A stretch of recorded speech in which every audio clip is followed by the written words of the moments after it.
ሰላም ጤና ይስጥልኝ ክብራትና ክብራን የሰዓቱን መረጃዎች ይዘን ቀርበናል። በቅድሚያም ዋና ዋናዎችን እናስቀድም። የሀገር ባለውለታ ለሆኑ ጡረተኞች መልካም መረጃ ተሰማ። ጊዜያቸውን ጉልበታቸውንና ዕውቀታቸውን ለሀገራቸው ያለ ስስት የሰጡ ጡረተኞች ለበርካታ ጊዜ የበረታ ቅሬታ ሲያቀርቡ ነበር። መንግስት ለጡረተኞች ጭማሪ ሊያደርግ መሆኑን ከመንግስት ሰራተኞች ማህበራዊ ዋስትና አስተዳደር የወጣው መረጃ አመላክቷል። መንግስት ለሀገራቸው ዕውቀታቸውን፣ ጊዜያቸውን፣ ጉልበታቸውን ያለ ስስት ለሰጡ ጡረተኞች ጭማሪ ማድረጉ የሚጠበቅ ነው። አይደለም ኑሮ እጅግ ውድ ሆኖ እየተፈተነ ያለው ጡረተኛ በመደበኛ ደሞዝ የሚተዳደረውም ሰራተኛ ኑሮን መቋቋም አቅቶታል። የሀገር ባለውለታ የሆኑ ጡረተኞች ተረስተናል፣ ስም አጥተናል ሲሉ ተደጋጋሚ ጊዜ ቅሬታ አቅርበዋል። በተለይ መንግስት ከመስከረም 2018 ዓመተ ምህረት ጀምሮ ለመንግስት ሰራተኞች የደሞዝ ጭማሪ ማድረጉን ተከትሎ ከጡረተኞች ተደጋጋሚና የበረታ ቅሬታዎች ቀርበዋል። ይህ በእንዲህ እንዳለ የጡረታ ክፍያችን ለ2 ወራት ያህል አልተከፈለንም ሲሉ የዋግምራ ብሔረሰብ አስተዳደር የዝቋላ ወረዳ የሚገኙ ጡረተኞች ቅሬታቸውን አቀረቡ። በዝርዝር እንመለከታለን። እስከ መጨረሻው አብራችሁን ቆዩ።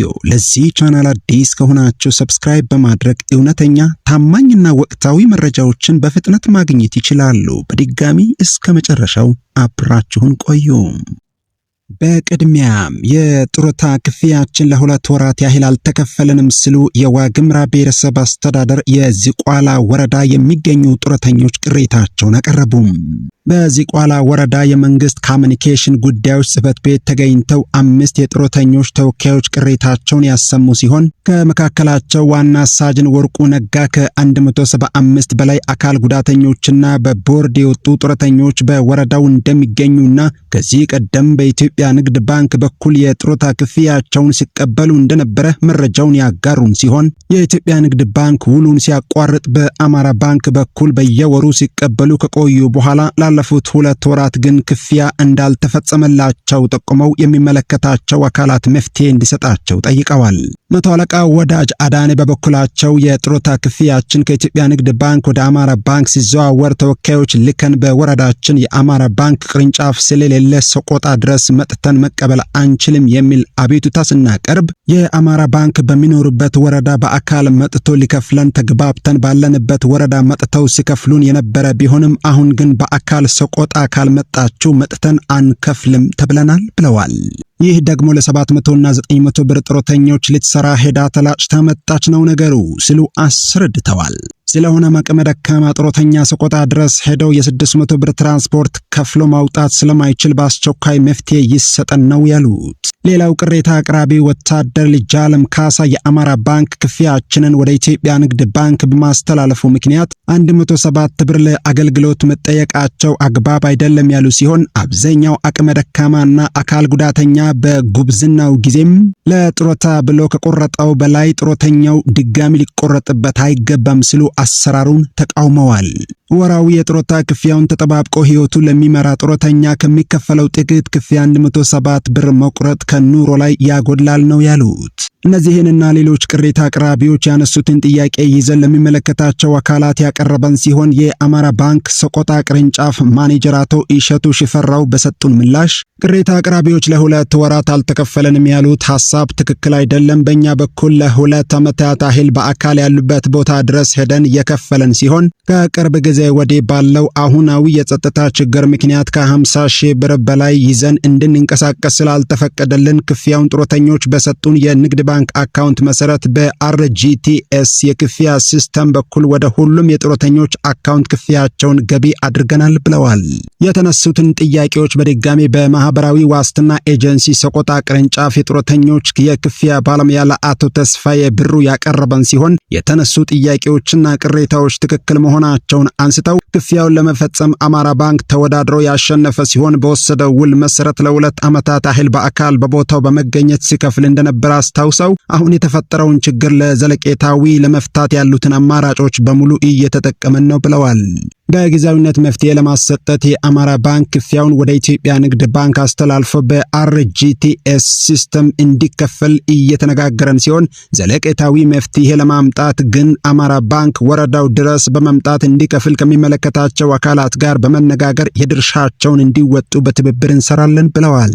የማህበራዊ ዋስትና ኤጀንሲ ሰቆጣ ቅርንጫፍ ኃላፊ ወይዘሮ ታምር ነጋሽ በበኩላቸው በኢትዮጵያ ንግድ ባንክ በኩል በአርጂቲኤስ ሲስተም ክፍያ እንዲፈጸም ፍቃደኛ ሆነው የንግድ ባንክ አካውንታቸውን በላኩ ጡረተኞች ላይ ባደረግነው ማጣራት ጡረተኞች የተዘጋ አካውንትና የእነሱ ያልሆነ የቤተሰብ አካውንት በመስጠታቸው ምክንያት ለሁሉም ጡረተኞች ክፍያን መላክ ባንችልም ትክክለኛ የሆነ የኢትዮጵያ ንግድ ባንክ አካውንት ለሰጡ ጡረተኞች ክፍያቸው ወደ አካውንታቸው ገቢ ተደርጓል ብለዋል።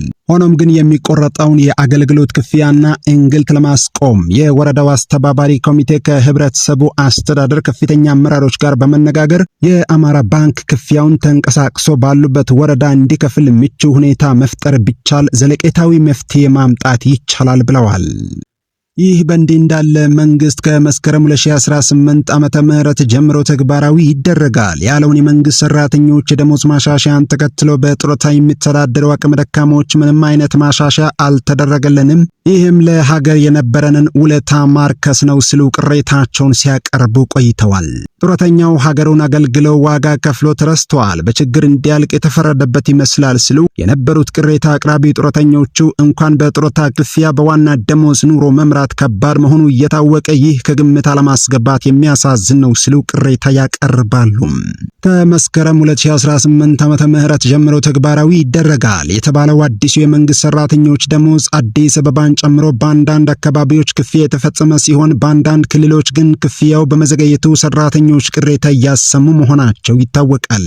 በችግር ላይ ለሚገኙ ለሀገር ባለውለታ የሆኑ ጡረተኞች መንግስት ጭማሪ እንደሚያደርግ እየተነገረ ነው። ቤተሰቤን በማግኛት የጡረታ ብር ነው የማስተዳድረው ሲሉ ቅሬታቸውን ያቀረቡ አንድ ጡረተኛ አሁን ላይ የማግኛት ጡረታ የኑሮዬን 1/3 የሚሸፍን አይደለም ሲሉ መጪውን ጊዜ ለኛ ምን ታስበዋል በማለት ጠይቀዋል።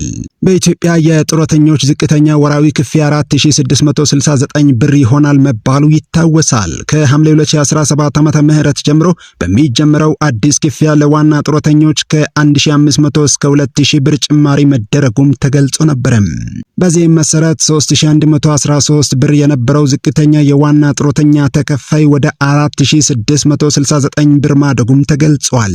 ለመሆኑ የጡረተኞቹ ጉዳይ በአዲሱ የደሞዝ ማሻሻያ መሰረት እንዴት ሊታይ ነው የሚለውን ምላሽ ለማግኘት ወደ መንግስት ሰራተኞች ማህበራዊ ዋስትና አስተዳደር በተደጋጋሚ ጊዜ መረጃዎችን ለማግኘት ጥረት አድርገናል። ዝቅተኛ ተከፋዮችን ማዕከል ያደረገ ማስተካከያ ለማድረግ እየተሰራ እንደሚገኝ መንግስት ሰራተኞች ማህበራዊ ዋስትና አስተዳደር አስታውቋል። መንግስት ከመስከረም 1 ቀን 2018 ዓመተ ምህረት ጀምሮ ለመንግስት ሰራተኞች የደሞዝ ጭማሪ እንደሚያደርግ በገለጸበት ወቅት ጡረተኞችን በተመለከተ በግልጽ የተባለ ነገር አልነበረም። በዚህ ምክንያት ከጡረተኞች ቅሬታ ሲቀርብ ነበረ። ጡረተኞች በሀገሪቱ በተከሰተው የኑሮ ውድነት ምግብ እየዘለሉ በመመገብ ምክንያት ከፍተኛ ለጤና ችግር ተጋልጠዋል ተብሏል። ይህን ጥናት ያደረገው ተቋም እንደገለጸው ከሆነ አብዛኛው ጡረተኛ ምግብ አዘውትሮ ባለመመገብ ምክንያት ለተለያዩ በሽታዎች እየተጋለጡ ናቸው ሲል ገልጿል።